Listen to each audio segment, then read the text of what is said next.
External involvement. Although various types of international economic interaction, aid, and assistance have existed for hundreds of years, large-scale aid specific to education is a fairly recent occurrence.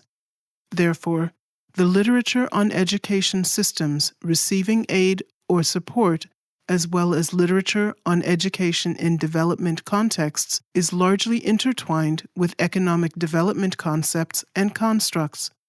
The economic aspects of education for development focus on education in the least economically developed contexts with a stated purpose of increasing basic numeracy and literacy to the general population of a country for both boys and girls.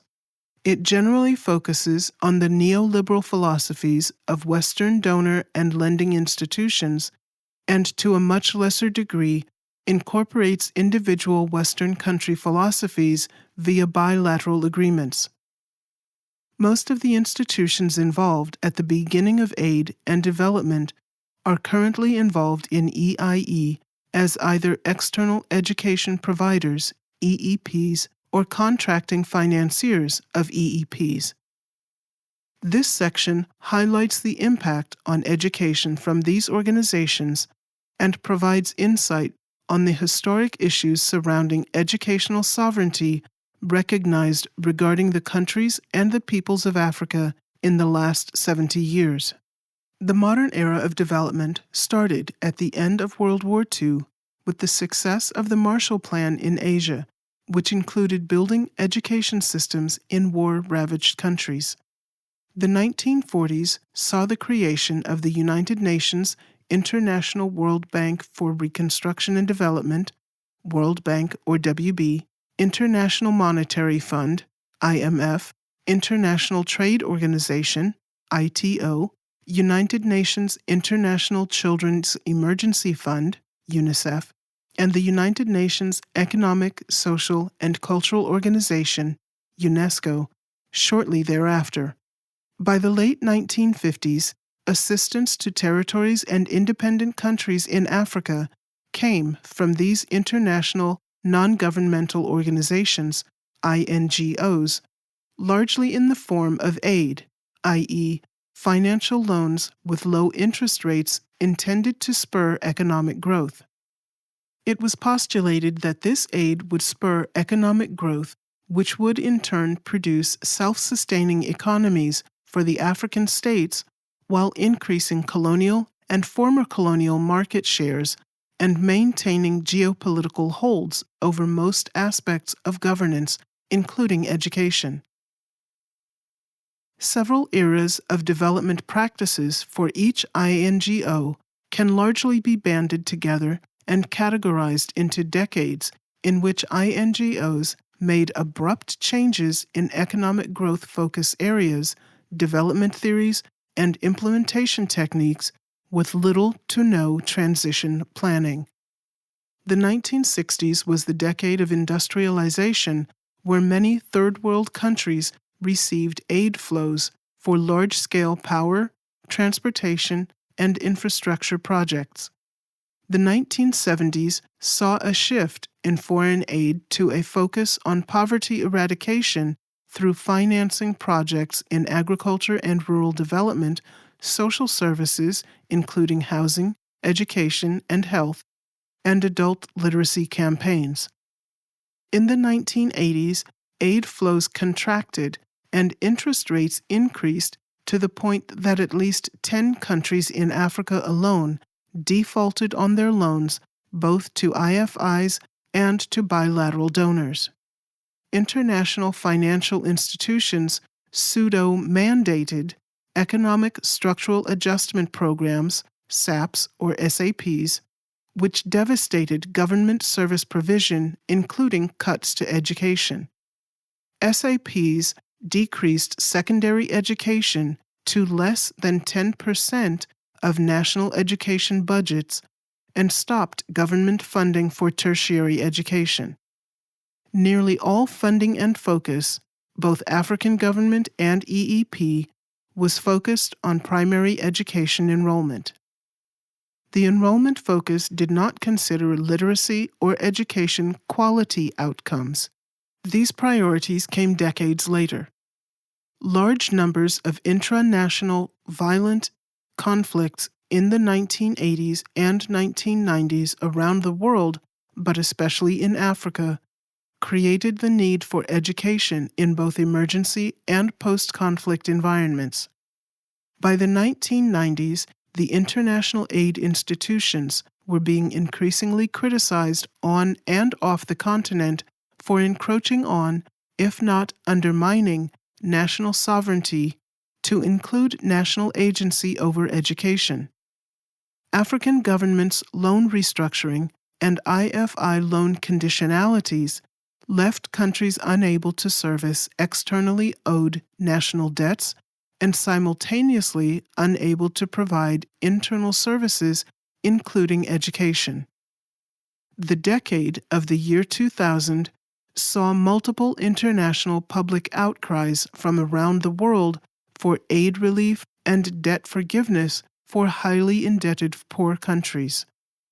The Jubilee Debt Conference in February 2005 was followed by the October 2005 Group of Eight Conference, Canada, the European Commission, France, Germany, Italy, Japan, Russia, the United Kingdom, and the United States of America, where African debt was a major topic. After the conference, little had changed for most African countries in terms of debt relief or education service provision. In 2007, Rwandan President Paul Kagame stated, "While more than $300 billion in aid has apparently been dispersed to our continent since 1970, there is little to show for it in terms of economic growth and human development." The education aspect of development has always been intertwined with economic growth.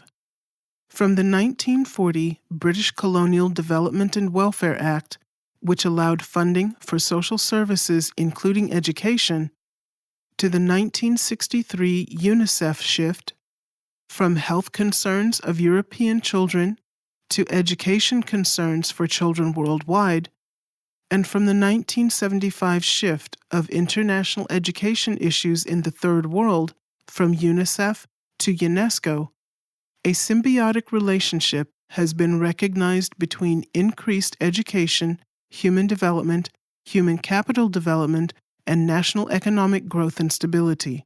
Since the 1960s, the World Bank has taken a distinctive line on education, sometimes differing from UN organizations, especially because, as an example, UNESCO is run by the one country, one vote premise, while the World Bank and IMF operate based on shares owned or the major shareholders, i.e., US, England, France, Germany, i.e., former colonial powers. In the 1990s, INGOs were beginning to be challenged as neocolonialists. Scholarship by authors such as John Mayer was also being developed in neo-institutionalism, which was described as normalizing the governance roles of dominant INGOs and IFIs. The difference in relationships between major IFI shareholders, dominant IFI participants, and less well-endowed IFI shareholders, who are the most frequent aid and development recipients, is highlighted in critical theory discussions on power and patronage at the global and national levels. The World Bank, as the largest IFI and a major international funding organization for all types of education, has had to overcome ideological and operational challenges between the dominance of pure economists and the inculcation of economic theory and the consistent tendency to devalue education theories and practices within development ideologies. Even as post-World War II development economics was being implemented, the social aspects of modernization and education theories were incorporating evidence favoring increasing national education provision into the underlying causes of economic growth. International education specialist Tristan McCowan relays how U.S. economists of the 1960s began marrying human skills development to economic growth in human capital theory, HCT, which dominated development well into the latter years of the 20th century. Critiques of the neoliberalism in IFI policies revealed a lack of concern with growing intra- and international inequalities. Critics of neoliberalism began espousing dependency and world systems theories because of what was seen as a deliberate lack of coherent and consistent support for education as a mechanism of social reproduction. Further, the IFI's ideologies and program implementations were seen as a deliberate institutionalization of existing power relationships between the global North and the global South, brokered by entities external to the global South, including Africa. In the most recent literature on development education theories, education as a tool for self-transformation, human development, and critical consciousness promotes education not as a fruit of development or even a driver of development, but as development itself. The work of scholars such as Amartya Sen and Martha Nussbaum are being increasingly used in the post-2000 era to shift the international level concept of development to being seen as something which increases human capabilities for all people to do and be what they have reason to value, which points toward contextualized axiologies. However, IFIs and their contracted EEPs have yet to show EIE policies which value HCT, self-transformation, or increasing human capabilities specific to community contexts or desires as manifested by the IFI's increasingly globalizing EEPs. The loans from the increasingly global, vice African perspective is argued to be forms of domination that constitute a complex network of neocolonialism under the guise of globalization, which inculcate externally focused education, aid, economic development dominance. Studying the lack of education sovereignty generally focuses on the philosophical axiologies of external, neoliberal, Western donors and lending institutions which incorporate individual Western country philosophies. The philosophies that are designed and implemented imply a belief in a Rancierian explicative order where the recipient is rendered dependent on external entities which do not believe the recipients can learn on their own without formal, read Western, instruction. The explicative order serves multiple purposes, most prominent of which is, from the perspective of Frantz Fanon, to reinforce the divides between the wretched and the rich, the oppressor and the oppressed, the global North and the global South. The abyss between worlds reinforces and codifies roles and titles in the education sector, external/donor and internal/recipient becomes master/teacher and subject/pupil.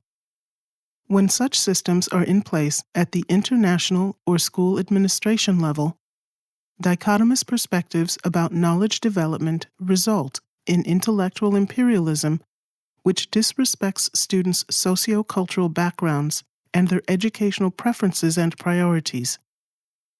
The dichotomy is reinforced to the point that the recipient learner takes on the role of maintaining the explicative order himself, reinforcing abyssal lines and creating a self-induced epistemicide initiated and encouraged by external entities.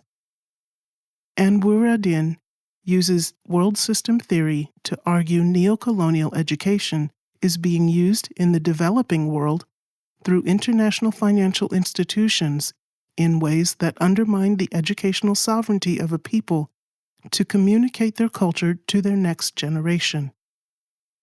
He goes on to use the works of practical theorists such as Nkrumah, Ashcroft, Said, and Baba when he argues IFI loans and their attendant conditionalities are tools of manipulation against non-compliant entities by promoting a globally monolithic education development strategy which ignores development for non-Western epistemological constructs and non-Western analytical frameworks in favor of globalized economic and education policies which bear out Rancière's order and Fanon's abyss. Arguments refuting the appropriateness of external dominance are furthered in discussing direct links between education and the political sphere. Examples include researcher Takala noting that the national education plans in Ethiopia, Mozambique, Namibia, and Zambia largely mirrored INGO and IFI plans, despite significant gaps in national implementation capabilities. He lauded Ethiopia in particular, stating, "It is noteworthy that the two Ethiopian documents do not mention the international and external United Nations program Education for All Declaration for the sake of gaining international favor and legitimacy." A critical reading of Takala's perspective shows that external prioritization has been normalized as a type of legitimacy but is not recognized as a naturally resulting decrement to Ethiopia's national education sovereignty. Literature critical of IFI policies specific to the development education sector in Africa cites several institutionalized reasons for IFI negative impacts and outcomes. In examining the creation of IFI development policies, Heinemann's writings look at the World Bank process of policy making from an insider's perspective. Heinemann documents the primacy of engineering and economics specialists at the World Bank within the education sector.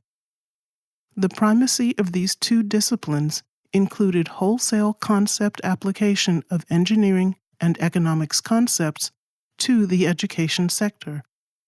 The bank's lending practices focused on flawed manpower forecasting that drove erroneous capital outlay, inaccurate rate of return speculation, and errant return on investment calculations. Inappropriate conceptual applications caused changes in the World Bank education sector organization, which affected approval authorities and processes.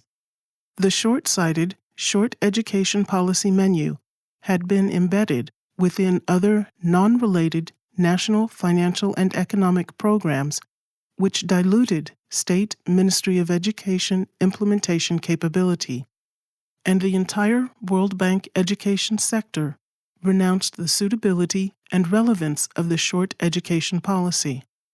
In addition, Heinemann noted the bank's lack of culpability for errant, if not deliberately debilitating, education policies since the education sector's inception in 1962. Yet, the World Bank is consistently evaluated well for its education programs. In one example, the evaluator for a World Bank program in an African country stated the country's education system was characterized by weak management, planning, evaluation, and incentive structures. He also noted the World Bank's difficulties in accurate, systematic measurement because of the methodology and performance definition issues which appeared to be consistently apparent throughout the data and the study.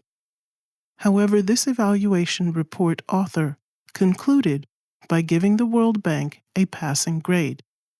In another INGO-sponsored report for the UN's International Institute for Education Planning, Jordan Naidu looked at the attempted application of education decentralization in sub-Saharan Africa from the mid-1990s to 2005. His research showed somewhat positive data regarding school-based management, community-based initiatives, community schools, private provision, outsourcing, program contracts, and deconcentrated teacher management, but acknowledged the hierarchical, authoritarian structures within education in the vast majority of countries. Focused on authoritarian governments, one researcher noted these types of governments did not have to worry about censorship of the educated or intelligentsia as long as the students and academics accepted their marginalization through the World Bank's African Capacity Building Initiative, ACBI, which was part of the SAPS. Kafensis writes the ACBI was an explicit argument of the World Bank and foreign donors to take over Africa's higher education and replace African universities with specialized regional institutes sponsored, financed, and managed to their specifications. In fact, authors Du Bois and Trabelsi encourage bypassing even the national-level education administrators. Researcher and practitioner Brigitte Brock-Utny wrote that the goal of the WB, domination of national education policy, is to weaken the national government, teachers' unions, the elite, and university students. The bank's technical assistance inherent in these plans gives the intended or unintended connotation that Africans are not capable of creating or administrating their own education systems. As a final consideration, it would be intellectually and socially dishonest to not acknowledge considerations the role social justice and race may play in the state of national education system development, largely led by external entities. Academic researcher Gio Jaja used the context of Nigeria's education system in the post-economic structural adjustment program era to highlight the destructive and Western racist extortion of influence on the trajectory of educational reforms through the local agents of neocolonialism.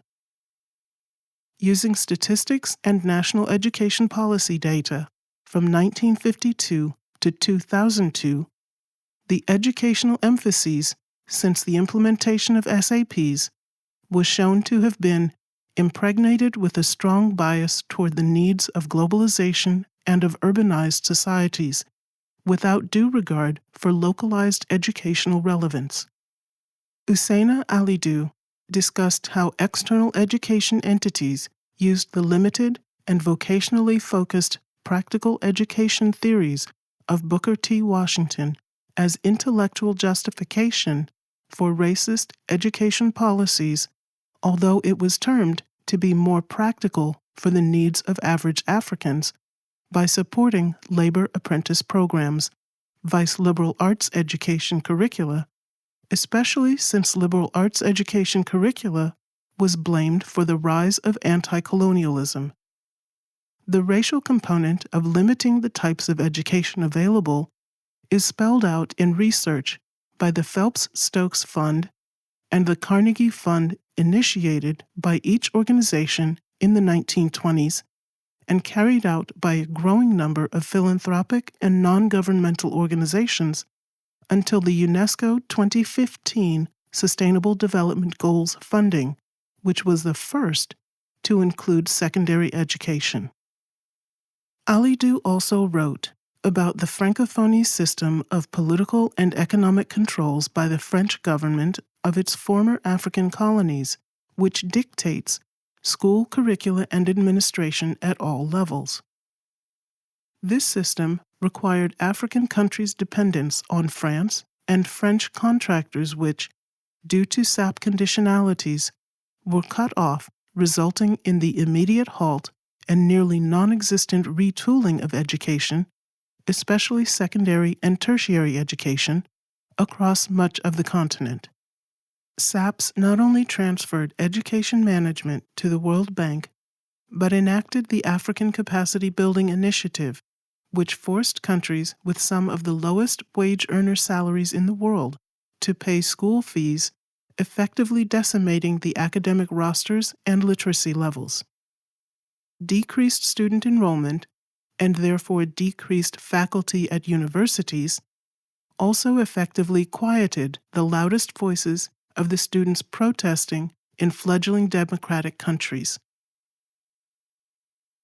Further linking education to political and economic strategies, Professor Martin Carnoy examines education from an international economics viewpoint, specializing in comparative international education, and ties political and economic theories together to understand the role of capitalism in education in the developing world. His recognition of modern Western economics, as built on Schumpeter's theories of conquest and capital, include recognition of Schumpeter not acknowledging the capabilities of empires to colonize not by physical conquest, but by trade and education. This lack of recognition has been the rationality, if not the reason, for much of the education development theorization and implementation in the 1980s and beyond. Carnoy uses several other economic theorists alongside political theorists to explain how education must be part and parcel of the mechanisms of exploitation of the developing world by the capitalist empires if capitalist expansion is to be maintained. In short, his analysis of education and the dependencies built through colonization and neocolonization have perpetuated developing/NESD countries' status to the point that Africa and parts of Asia seem bent on becoming European through formal schooling without being able to or allowed to carry out transformation to industrial capitalism. Further, the prioritization of pure economics in the post-colonial era was such that education was limited to the number and types of positions which would support the currently existent but not projected jobs, careers, or economic sectors. It was only when the phenomenon of mass education under nationalist movements came more into being that the nationalists, communities, and students' awareness of their economic and educational predicament became apparent. In the words of British Lord Lugar, their very discontent is a measure of their progress. As a further example of how the World Bank's education policies in Africa were created for economic expediency without consideration of actual economic conditions in African countries, Western academic George Cavensis writes about results in national education systems' inability to reproduce themselves. His term, academic exterminism, dovetails with writings on decolonization and specifies not only the local or community academic level, but also articulates the issue at the level of the national education systems which support them. The results led to the perception that the World Bank's goal was to dominate African education through a modernized and modified version of indirect colonial rule. Brigitte Brock-Utney also addresses the lack of national agency, arguing the education system being implemented by external organizations, namely the World Bank and the United Nations via UNESCO, is not beneficial for the recipient individuals or education systems, saying African voices were largely ignored during the creation of the UN's World Declaration of Education for All in the year 2000. The result was a furthering of external priorities and a very real irony. The external world was preaching democracy to recipient countries, but denying the right of national education systems to be meaningfully involved themselves in the creation of policy. Again, the suggestion is that the World Bank is intellectually recolonizing Africa through targeted aid among other economic policies. Several past and current researchers, philosophers, and practitioners discuss how external education entities specified using education theories deliberately supporting racialized labor apprentice programs instead of liberal arts education curricula, which were blamed for the rise of anti-colonialism, anti-Western, and pro-African policies. The Francophonie system has been singled out for its political and economic controls by the French government of its former colonies, which dictates school curricula and administration at all levels, which sharply nullifies imperial and Western protests that African countries and their education systems operate in full autonomy and agency as fully democratic participants at the international level. The most recent cohort of development theorists who argue in favor of contextualizing the theoretical as well as practical intersectionality of comparative, international, and development education, CIDE, support what they call meta-theories, which have the ability to examine entire educational and institutional systems. The authors combine meta-theories with a framework which includes viewing the same situation from multiple vantage points. With that said, they do note the necessity of CIDE researchers being able to determine when a specific meta-theory should be used, concluding that the quality of the product is going to be no better than the quality of the researcher and the care taken with the work. This recommendation points CIDE meta-theory application in EEIC toward education philosophies and practices knowledgeable about and inclusive of culturally specific axiologies respectful of local agency.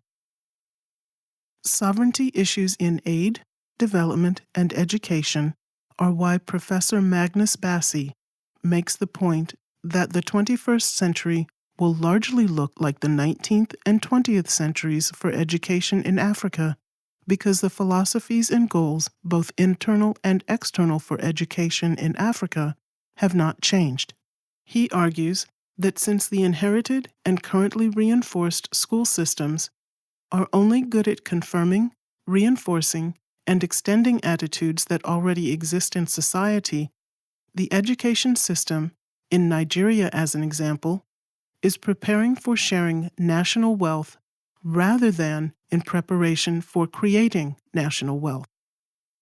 He states that old philosophy must be replaced by one focused on democracy in the classroom and in the culture, as well as critical consciousness toward financial and economic empowerment. Further, the new philosophy must take into account students' subjectivities or experiences, as well as their self-constitution and empowerment, to make the learning relevant for them immediately and in the future of their own making, based on their and their community's axiologies tied to their own national economic prescriptions. Their education for their economic future is likely to be an intelligent revolution based on information economies. Specific to and starting with the social sciences especially, African scholars and futurists recognize the epistemic injustice specific to the British colonial system and place as foundational the rejection of internalized inferiority of the cultural and epistemic frameworks belonging to colonized peoples, with African researchers establishing a scientific discourse that would be the expression of material life within their own socio-political contexts. It is because of this reorientation in favor of decolonization and toward Afrocentric perspectives that a review and recalibration of forces impacting African axiologies, African education transmission of those axiologies, and the power dynamics between entities will require paradigmatic shifts from all involved. In specifically planning for the future of EIEC in Africa, in the very likely event it is needed, revisiting and rebalancing the tension between the simultaneous tasks of socializing the young into roles their society requires and making them individuals should not be an unanticipated byproduct by external entities, but a deliberately planned outcome from within the structures most closely affected. The occurrence at the local level in democratic processes specific to the locality should be received well at the international level and would then presage a similar occurrence at the international level. On a large scale, philosophically, education is self-creation, and self-creation is always also parasitic and enculturation into societal norms, just as development education is seen in the neoliberal sphere as enculturation to globalization norms. These concepts are put forward as conceptual truths and ideological goals for human as well as economic development, regardless of whether the environment is daily schooling or education in emergencies. Therefore, the summary of the academic literature on aid, development, and sovereignty has critiqued the INGO philosophy and impact on education in Africa for many years. Practitioner reports can be included in finding structural and outcome flaws at all levels of policy implementation. Significant and substantive concerns have been raised about the implemented effects of lending and development practices from the initial preference for economic theories over education theories to the concerns of academics and government officials about academic extermination, whether inadvertent or intentional. With such long-standing issues in place, it would not be inappropriate to have concerns about the impacts currently occurring in crisis or emergency education contexts if the same external entities are involved. Education in emergencies. Education in emergencies, EIE, is a relatively new field of work. Both academic writing and practitioners' reports have tended to focus equally on providing services and providing data on services for the benefit of INGO, IFI, and bilateral policymakers. Often, the literature is singularly focused toward education recipients at the school level within a specific annual or biannual time frame, aligned to individual external education provider policy concepts and requirements. The recipient country's national level of education administration and national government roles are rarely mentioned. Inception of the Journal on Education in Emergencies in 2015 was created to address the need for scholarship in this area, but has yet to provide substantive research on EEPs themselves or on transitions from EEPs to governments. Between 2015 and 2020, only 2 articles in the journal's 4 issues, containing 19 articles and 12 book or report reviews, address the EEP to government transition. The 2018 article by Winona Giles discusses Kenyan refugee camp tertiary education transition to a new education program sanctioned by the Kenyan Ministry of Education, which is carried out by Canadian universities in Canada. The author argues for doing away with camp-based education and instead welcoming primary and secondary school refugee children into local Canadian schools. The second text is a report review which discusses Liberia's post-conflict education system reconstruction. It includes education planning in the aftermath of the 2015 Ebola outbreak as an example. In the Liberian situation, education administration implementation never fully transitioned from EEP to government due to external funding structures and strictures, lack of Liberian government political will, and external funding strings attached that seemed unbreakable.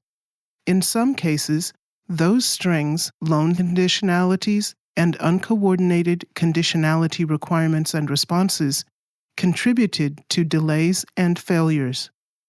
Essentially, Liberia post-Ebola has been a microcosm of EEP government relationship and outcomes. Neither of these writings represents a successful EIE transition to host government responsibility or service provision. The government perspective is discussed in one of the very few reports which have a small section on post-conflict efforts. These scant paragraphs are centered on community buy-in, participation, resources, and legal accountability for refugees, returnees, and those facing intermittent conflict, insecurity, and instability.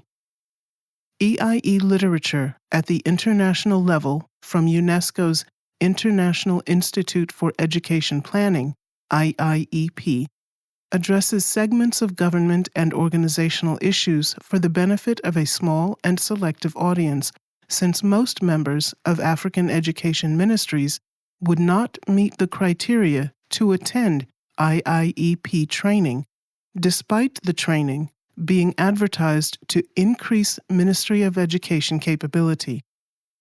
Further, the curricula at IIEP are limited to overall education planning in a benign environment and do not address any type of conflict or post-conflict assistance for the psychological well-being of the students, teachers, staff, and administrators. Such assistance programs are said to be necessary because of the crisis cycle, lack of education, violence, lack of linkage to traditional ways of life, and lack of respect for human life is highly likely to lead to more violence. In an article from 2008, before the journal was created, Abednor argued EIE provides the opportunity to reconstruct the education and value system in a sustainable framework maximizing the involvement of community in reciprocal social and human capital structures, then gradually involve the community in all aspects of schooling to include curriculum development, textbooks, discipline, school fees, facility maintenance, and administrative accountability. The author quoted one local community member involved in an education project in Somalia who opined, "An education that is owned by the community is better than one forced on them by outsiders." Community involvement in education can spill over into increased involvement in politics, as was conceptualized in Freire's political pedagogy. In the context of Somalia in 2008, the new form of government allowed for clan self-rule, which is what the population reverted to during the Civil War. The presence of the formal state generally means little in this context, and therefore long-standing community-based structures and systems can be beneficial for education continuity and sustainability for education. Post-conflict education, PCE, is differentiated from more traditional types of education because of the security, political, and physically challenging environment in which PCE takes place. Under some current PCE programs, the needs of students, parents, and community are considered alongside those of primary school-aged students. PCE is akin to education in fragile contexts, mainly because the components of fragile governments may, in some capacity, be present, but are not likely to be functional in a meaningful extent. Even EIE, though often and inaccurately interchanged with PCE, is differentiated because EIE can include national disasters, singular traumatic incidents, or mass casualty events such as school shootings. Though there is little academic literature specific to PCE, many of its environmental underlying concerns can be addressed in the literature of other topics and disciplines, especially those that address inconsistent or consistently unstable physical or psychological environments. UNESCO, as one of the leading INGO bodies for education, has recognized PCE's particular needs.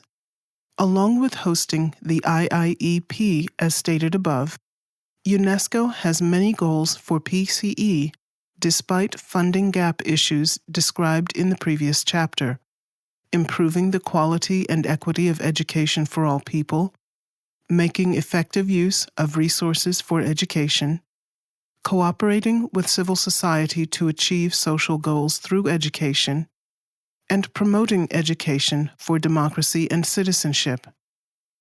These goals, specific to PCE, focus on education occurring on the cusp of PCE and a newly structured system. And while the goals do provide for cooperating with civil society to achieve social goals, emphasis added, the implication is that the national level of government will not be included in any aspects and that the focus will be on the goals of smaller social communities, but not more widely encompassing societal goals. Indeed, the background information on the construct of the PCE goals did not include information on which entities were involved in creating these goals. Because the EEP community focus on PCE is so new, the opportunity exists to include in planning for the future of PCE, post-PCE participants, or those who are likely to be participants in the future. In that way, Afrofuturists and non-Western epistemologies can be included in system construction at the national level from the outset. One of UNESCO's IIEP events in 2002 did partially address the present situation of education in emergencies and reconstruction, as well as serving as a guide for planning in EIE environments. Not until the latter pages of the report, in a section on coordination and capacity building, is the national government mentioned. The Ministry of Education is then noted as a possible alternative coordinator for interagency cooperation. The context of the government involvement is that external assistance programs should include capacity building to promote transparent, accountable, and inclusive system management by local actors. A later statement on the same page countermands that recommendation by stating, "It is important for international NGOs to train their management staff to progressively take over the running of programs as a step toward sustainability, and possibly in a creation of a local NGO to become its own successor." Reconstruction theorist Robertson used the post-conflict environment combined with education and political power dynamics to study the outcome of situated practices of power. Robertson took aim at IFIs and INGOs as EEPs and argued the combination of externally seated economic power leads to economic constitutionalism, which was a concept centering national governments on economics rather than politics. Economic constitutionalism also highlights the prioritized relationship of economically dominant forces, whether internal or external to a country, as when a national government shows more accountability to IFIs based on loan access and repayment requirements than to the citizens who elected or appointed the government. Restructuring social and political spheres at any level along economic lines, Robertson argues, changes the stakeholder and lines of power for education at all levels. She concludes with the idea that moving government's responsibility to a transnational level simply relocates the central issues regarding systematic deprivation of education to points which are further away from actual responsiveness to service provision. One final consideration for PCE in the education policy literature on the future of education systems is the potential viability of outsourcing education or relying on public-private partnerships, PPPs. The government of Liberia is at the forefront of attempting a transition of all primary education to private, for-profit, and not-for-profit education companies during a stable environment which, while not immediately post-conflict, is still suffering from the ravages of a nearly 10-year civil war. This study would consider Liberia's effort as external education provision if the oversight and final responsibility are not with the Liberian government. When a government hires non-government entities to implement the country's philosophies, plans, and to manage its outcomes, that practice should be considered the country's own.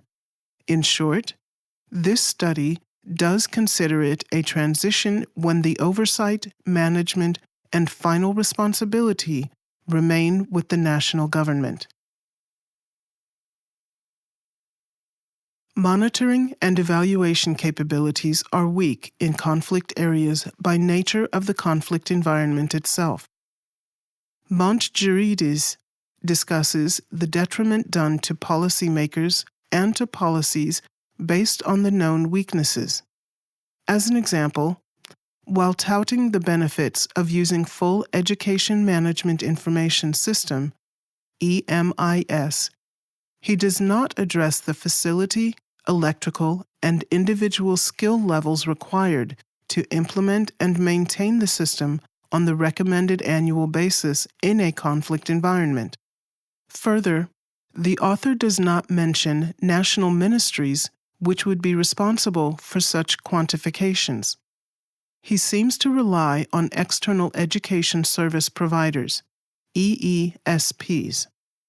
McClure attempts to rectify the dearth of subject involvement in ameliorating problems of education in emergencies or rapid education by using practical participatory evaluation, PPE, and transformative participant evaluation, TPE, in the democratization of development program evaluations. What is said to be central to TPE is that it heightens participants' critical consciousness and thus their capacity to take collective action, which is intrinsic in the participants' perspective of themselves as partner, PPE, or owner, TPE. The author noted he used the locally, internally displaced person, IDP, as a practical matter because of his limited ability to participate in the actual fieldwork.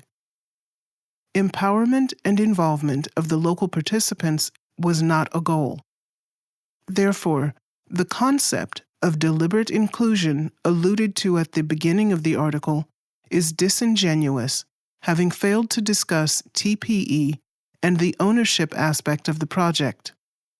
After the seemingly superficial discussion at the introduction, there is no point at which McClure's research seems to be for the benefit of the IDPs, to include one of the final conclusions that the research team left with a better understanding of the difficulties of the NGO.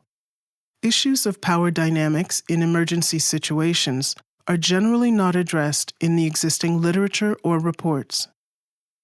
Within EIEC literature, the initial crisis aspect of emergency education is the priority at the very initial stages of external entity involvement, but the focus tends to remain under consideration as a crisis rather than being moved to a difficult, longer-term, but not crisis situation.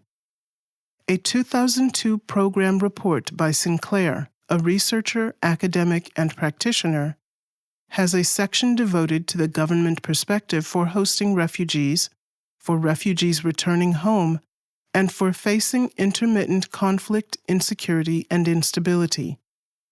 As an example, Save the Children, an INGO with a significant history of work in EIE around the world, listed 6 principles they found that should underpin any education efforts post-conflict: community buy-in, participation, resources, motivation, understanding, and legal accountability.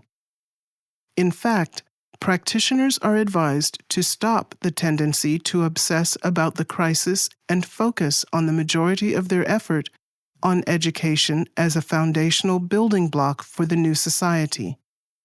Sinclair lists considerations which are practical and straightforward, but seems stovepiped to considerations focused within the education system without more than cursory mention of branches of government involved in creating those conditions, to include ministries or departments which fund education. Other researchers prioritized macro issues surrounding EIE, opining that once the macro issues are controlled, the focus can move to capabilities regarding freedom of choice, agency, and reinstating education, which has often been eroded by budget constraints. A changed focus would include prioritization of education within the national budget. A changed focus would also change the consequences of donor aid, which, while focused on the crisis, creates durable conditions rather than durable solutions. Refocusing to durable solutions would also cause a change for considering national education management and decrease EEP contributions to what West calls intellectual genocide.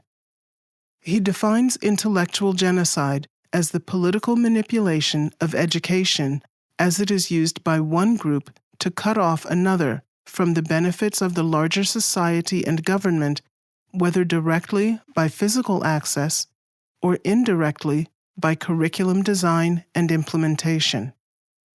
Intellectual genocide is said to be active, whether inadvertently or deliberately, when crisis education provision remains under crisis conditions from the EEP without actively moving toward transitioning to a new, fulsome education system under the auspices of the Long-Term Education Authority. Reconstruction and power dynamics concepts based on economic and political perspectives discuss education in terms of socialization using physical boundaries as mechanisms of control especially. The control of physical areas also impacts flows between groups as well as between the positions of groups within the power dynamics. These are concepts Fanon and de Souza Santos articulate as the lines of power between spheres and levels of development where naturalization and absolutization of boundaries should be studied as the outcome of situated practices of power, which are then routinized by the dominant culture within the less dominant spaces. Amartya Sen's capabilities approach could be used as a framework for implementing a less hierarchical, but more sustainable, quality education during and after system construction. Power dynamics and power structures which marginalize the Ministry of Education are not limited to Africa. In cases around the world, fundamental and primary responsibility of the state to provide education is inevitable even in cases where the state is nominally in control but has areas where public services are most needed, i.e., with marginalized populations. Sinclair's report has a section devoted to the government perspective for hosting refugees, for refugees returning home, and for facing intermittent conflict, insecurity, and instability. Sinclair's last substantial idea is that peace is a global public good that deserves to be financed through external assistance, which seems to contradict the earlier reliance on Sen. However, the EIEC approach, while contextualized at the individual program level, should create and maintain principles applicable globally. Sinclair's report inadvertently points out how this is not the case currently. When discussing reconstruction framework in Afghanistan in the same time frame, Sinclair includes a strong recommendation for consideration of governance, technical and vocational training, and tertiary education. These issues are not generally seen in crisis literature and were not seen in literature on African education reconstruction. Change mechanisms within existing structures are key to viewing EIE reconstruction from the intersections of critical theory and social justice. Social justice education involves placing the goal of education toward maximization of the potential of the population for the good of the population and government, vice for the interests of particular subgroups internal to the population, or of entities external to the indigenous people and government.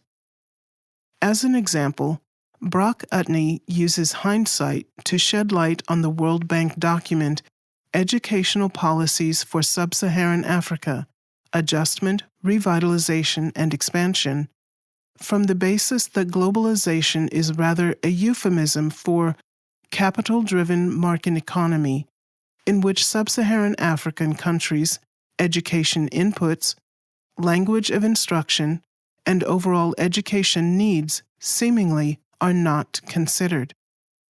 She assails the external forces creating economic and education policy as being done by those with no democratic mandate from, nor responsibility and accountability to, the people within a country.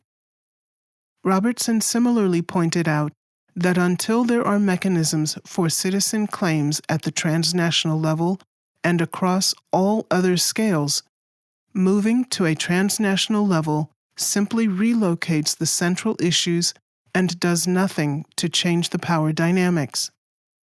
Brock Utney noted the external entities had taken the power to define who is educated, which caused a phenomenon where Africa is the only continent on the globe where the majority of children are taught through a language they do not understand. The World Bank's monolithic application of external policies rendered in Africa have not been conceived nor applied in such a manner elsewhere in the world, and they have caused national and international disparities such that economic growth and income generations have been rendered ineffective. While African thought leaders' livelihoods are threatened by publishing on these issues, Western thought-based leaders on these facts have been met with mild interest, but have been able to accomplish little movement toward education policy changes in IFIs reflective of political social justice tenets. This, despite continuing increases in market demand for international schools, which has fueled a type of differentiation where international education is linked to intercultural understanding and skills and are emphasized in international baccalaureate programs with a supranational worldview based on dominant global cultures. UNESCO has advocated for the inclusion of international education consisting of intercultural understanding at all levels of education around the world, but does not address how intercultural learning does not imply necessarily accepting others' values, but acquiring the flexibility of seeing them as they are in the context of another cultural filter, not through one's own ethnocentered frame. However, the existing literature does not show UNESCO has deprioritized world spheres of interest in favor of African national and individual interest in its programs in Africa. The practice is termed political neoliberalism. Non-native-centered political neoliberalism via education has increased rather than decreased disparities based on comparative examples between African countries, Europe, the former Soviet Union countries, China, and the United States. This is the case especially as free market values have been prioritized throughout the world and manifested what amounts to external authoritarian practices regarding globalized education and acculturation axiologies. In her book, Whose Education for All?, Brigitte Brock Utney did what she stated was a fairly rare thing regarding academic education policy theorizations and practitioner planning around education implementation in Africa. She deliberately sought African authors and African viewpoints in putting forward her understanding that the education system being implemented by external organizations, namely the World Bank and the United Nations via UNESCO, is not beneficial for the recipient individuals or education systems. She supported the book's subtitle, The Recolonization of the African Mind, by elucidating several observed and experienced factors. African voices put forward in the African Association for Literacy and Adult Education, AALAE, and the Association for Participatory Research in Asia, PRIA, were largely ignored during the creation of the UN's World Declaration of Education for All, WDEFA or EFA. The equation of basic and primary education and the effects of the World Bank's national economic structural adjustments and their conditionalities on the education sector. Brock Utney's writing also discussed the difficulty of the external world preaching democracy to recipient countries, but denying the right of national education systems to involve their constituents or for themselves to be involved in the creation of policy, to the point that one Tanzanian educator stated it had been stuffed down the throat of the government by the IMF and the World Bank. Recipient country participants charged that the authoritarian goal of World Bank domination of national education policy is to weaken the national government, teachers' union, the elite, and university students. Brock Utney's writings show how these groups' voices, as well as her own voice on the topic, have been shut down through loss of employment, especially in terms of advocating for mother tongue education, indigenous values, and culture in education, and moved away from what has gone from the internationally stated goal of democracy and education for all to the reality of authoritarianism and education for some. To move from political neoliberalism and external authoritarian constructs, whether implicit or overtly conceived and implemented, Habermas recognized how such practices are inculcated through schooling and not necessarily education. Therefore, ideally, democracy education promotes educational goals and programs based on responsible, peaceful, participatory citizenship found in neoliberal principles of balanced representation and government structure providing access to governing bodies for the governed. Power dynamics between the governed and the governing must be continually balanced and rebalanced, with education providing the foundation and encouraging the Hobbesian parahistes, or speaking truth to power. Childhood and adult education enable freedom of speech and deliberation, where ideas are capable of withstanding public contestation. Further, adult learning is a naturally occurring and developing state which is key and prerequisite to functional political democracy. Those things in the apparatus of government which do not allow the learning process to occur are to be corrected at the structural level for the self-sustainment of the particular community. Speech is to be valid, made in good faith, and motivated by reason, so that people could navigate the exchange of ideas and become comfortable in learning uncomfortable ontological truths. The whole person, as a construct for citizenship in a participatory democracy, is therefore predicated on critical thinking and cultural relevance as part of the communicative action, and is inherent in the full expression of citizenship through a communicative rationality required for governance. Democratic skills have to be learned and thoroughly reinforced through education within the given society for the satisfaction of everyone's interest. Collective participation is a key aspect of his advocated construct for democracy at national and international levels of governance, which is problematic in reality. The existence, relevance, and implementation of dependency and modernization theories on the developing world focus on the dominant world cultures initiating but not maintaining democratic practices in the developing world. Authoritarian structures in government at national and international levels tend to not recognize or deal with the feeder authoritarian systems in family and cultural structures which continue social formalization by moving such practices into formal schooling structures. Working against these feeder systems by inculcating democratic education practices in the school, society, and culture changes the political culture and structures to become more politically democratic. Development education. The development education genre focuses on education provided in the least economically developed contexts with a stated purpose of increasing basic numeracy and literacy of a country for both boys and girls.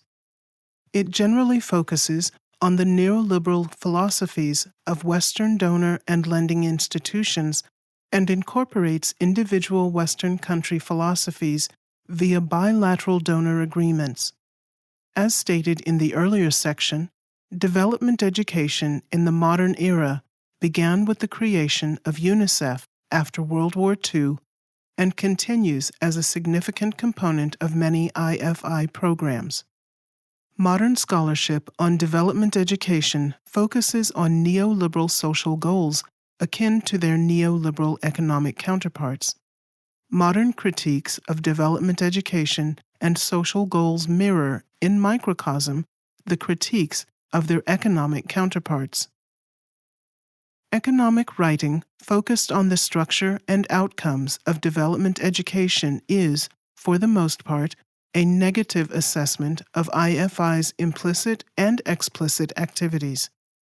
Anwaruddin sets a multidisciplinary, philosophical, and theoretical foundation for the later empirical data and practitioner reports in his thesis that neo-colonial education was and is being used in the developing world through IFI loans as one of many forms of domination that constitute a complex network of neo-colonialism under the guise of globalization. His theoretical underpinnings are based on Jacques Rancière's explicative order, which argues that one entity insisting on explaining something to another means the recipient is incapable of understanding something on his own. Rancière then shows people can learn on their own without a formal government structure or teacher. Despite this natural ontology, when the explicator maintains and enforces intellectual stultification and imposes the art of distance between the taught material and the person being instructed, the distance also between learning and understanding is a tool of manipulation. In this way, the explicator uses the power of explication to enable the explicator to decide whether the recipient has understood the lesson. This is done to the point that the recipient learner actually takes on the role of maintaining the explicative order himself. It is only through emancipation that both the explicative order and stultification can be abolished. Emancipation from the explication order aligns with Pan-Africanist decolonization ideas.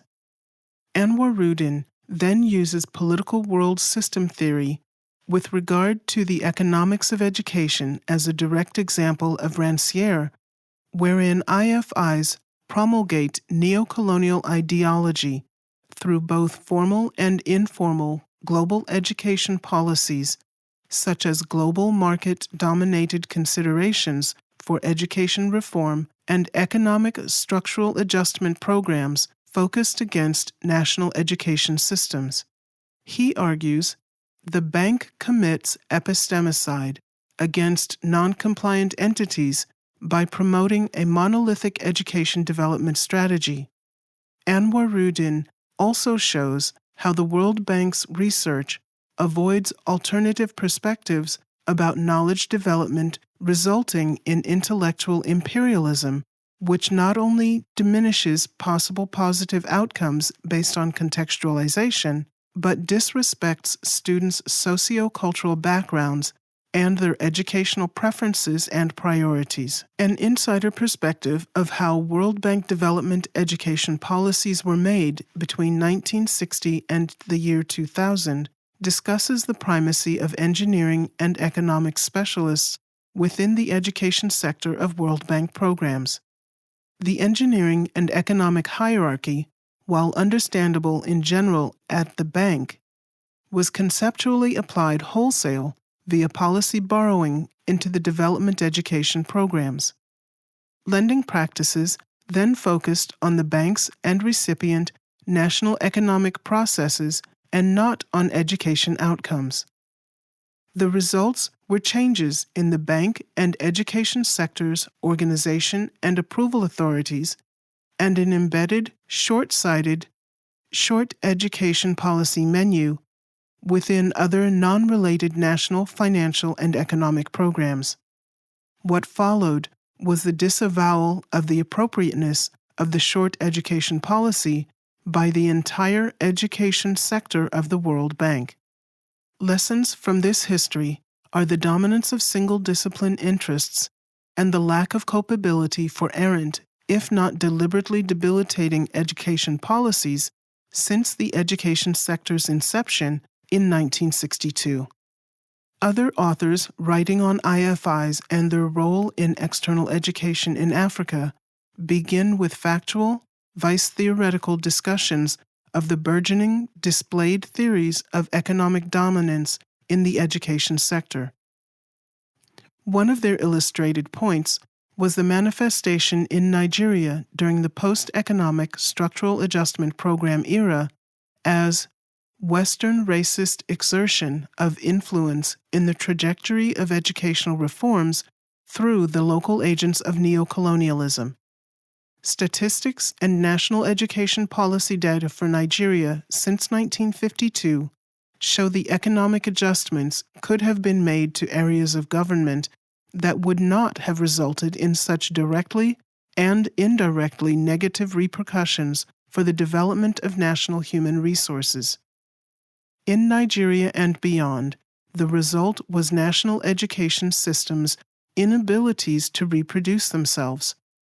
The perception of academic exterminism resulted in both the academic system and the national education system, which supported them, being destroyed for the World Bank goal of modernizing African education through a modified version of indirect rule.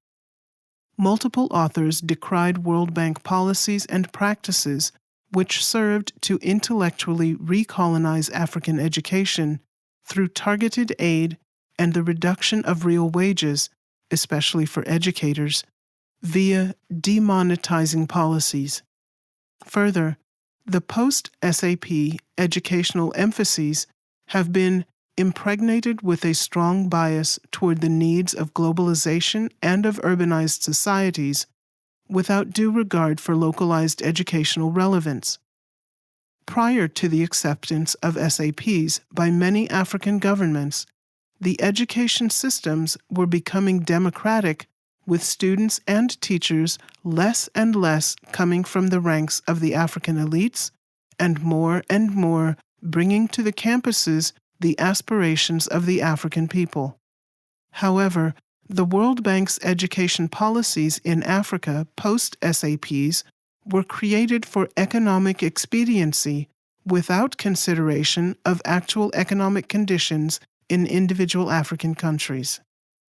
The World Bank's policies, along with the financial and social effects of those policies since the first World Bank education policy in 1986, shows the majority of educational funding is bilateral, 70.4%, and at a lower than national level, i.e., recipient and one external entity, whereas multilateral donors contribute 29.6% and are more often at the national structural level.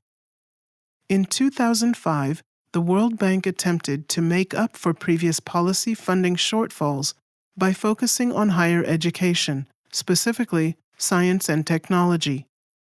The existing policy and program, reports and plans do not address how secondary education, which provides the background and foundation to tertiary level STEM programs, is to be addressed. Apart from the secondary education gap, this picture of the World Bank's dominance by funding priority indicates the recipient nation is relegated to operational implementation of external education policies. In discussing low implementation performance, Gakusi notes a possible discrepancy with data which shows significant recurrent problems with projects, project managers, and a large percentage of problematic projects in the bank's portfolio. One report in particular shows very high satisfactory project performance ratings, which include subcategories for project outcome, relevance, efficacy, efficiency, institutional development, and sustainability. Yet, the report's author is quoted as saying the African education system in question is characterized by weak management, planning, evaluation, and incentive structures. Gakusi notes the World Bank's education sector performance is lower than other sectors and also displays difficulties in accurate, systemic measurement because of methodology and performance definition issues which appear to be consistent throughout the data and the study. The report writer ends the evaluation by giving the World Bank a seemingly passing grade. SAP implementation impacts on the quality of education were immediate and have had sustained effects for several reasons, not the least of which has been ambiguity regarding the definition of quality education. In initial IFI economic calculations, access to education was treated as receiving quality education. To explicate the fallacies of this point, Joel Samoff, an economist specializing in education, addressed the need to transform government and education administration structures, as well as expand access simultaneously as part of a holistic approach based on the argument that improving an individual component will not improve the whole. This leads to considerations of improvements at a scale that can be managed and maintained locally. Regarding the aid system, Samoff notes efficiency and effectiveness, as seen by aid organizations, often do not encourage independence and often burden recipient countries with report writing and data gathering, which feeds into measurement methods that are best for the aid organization, but not best for determining learning outcomes. As a final point, the researcher found that aid organizations also stifle local creative solutions by being risk-averse and having low-skilled education project managers. These factors feed local dependency on the few skilled external education providers and create planned dependency. Further points on government administration of education, which changed drastically from the mid-1990s to approximately 2005, examine the application of governance decentralization, its rationales and assumptions, mechanisms and processes, and was one of the few texts found which included education outcomes within the administration critiques. One of the key factors found was the tenacity of hierarchical, authoritarian structures within education in the vast majority of African countries, despite the operational governance changes which often occur within a context of a broader national policy, administrative deconcentration, diversification of providers, and differentiation of programs, i.e., neoliberal constructs imposed through SAPs. The result was most often an overall confused and disjointed attempt to devolve responsibility to individual schools, leaving them without the collective support structures they need, and ironically, leading to an increase rather than a decrease in bureaucracy. Critiques of external education financiers and providers were not without suggestion or prescription for future efforts. Magnus Bassi, in Western Education and Political Domination in Africa, segues from the past to the future by recognizing that the 21st century will largely look like the 19th and 20th centuries for education in Africa because the goal for education has not changed. When the petite bourgeoisie took over from the colonizers at the time of political independence, they kept the same economic and educational structures which were focused on maintaining just enough education to keep the masses functional at the lower levels of the economy, i.e., laborers and clerks.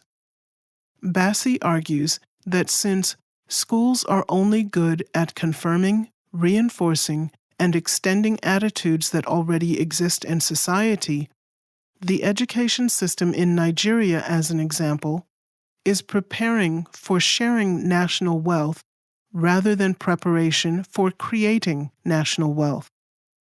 The old philosophy must be replaced by one focused on democracy in the classroom and in the culture, critical consciousness toward financial and economic empowerment, using Henry Giroix's critical pedagogy to emphasize critical thinking and dialogue. Bassi's 1999 writing is especially impactful to EIEC because he elucidates how teachers must take into account students' subjectivities or experiences as well as their self-constitution and empowerment to make the learning relevant for them immediately and in the future. Bassi does not specifically address a role for the national government in education policy adoption or implementation. However, his ideas on the aims of multi-level democracy and critical consciousness, which would be adapted to each country's needs, are applicable to multiple national and international contexts. Other theoretical constructs for creating more effective and sustainable education systems based on African and community-specific axiologies focus on leveraging multiple theoretical and operational theories. Education theory can be nuanced with political and economic theories which highlight theses of power relationships and provide methods for examining those relationships from a personally distanced, objective perspective to more accurately see the existing structures as a system of thought.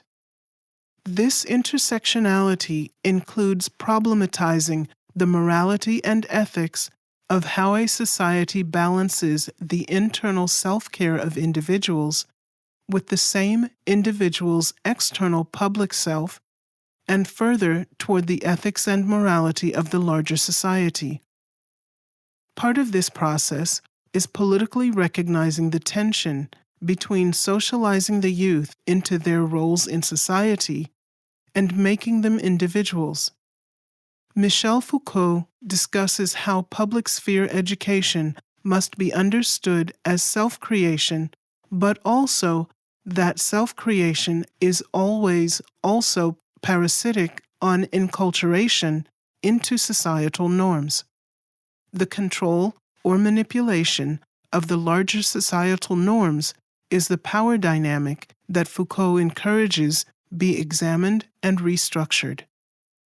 Education fueling human capital development instead for the former metropoles and external largesse, will serve as foundation for self-growth and a more market-oriented wealth distribution construct for the long-term benefit of Africa and Africans based on their own vice-imposed axiologies. Any development policies or programs should respect this shift. Reimagining society, and therefore its education and self-perpetuation mechanism, can be done using the intersections of comparative, international, development education, CIDE, using meta-theory, where meta-theory is an overarching theoretical paradigm that incorporates several theoretical perspectives. Original microtheories, or individualized disciplines, were stovepiped, where meta-theories have the ability to examine entire educational and institutional systems. Original microtheories were linear, where meta-theories harness the power of theoretical synergy. Authors Jacob and Chang advocate use of the TEIA model, which views the same situation from multiple vantage points, which is in keeping with traditional concepts toward multi-layered, community-based, democratic problem-solving in many African cultures. Inculcating such practices would leverage existing social structures and modernize them to function in current global contexts. Questions remain regarding whether the current global structures can be shifted to allow for independent growth of primary benefit to the internal stakeholders and beneficiaries, vice external entities.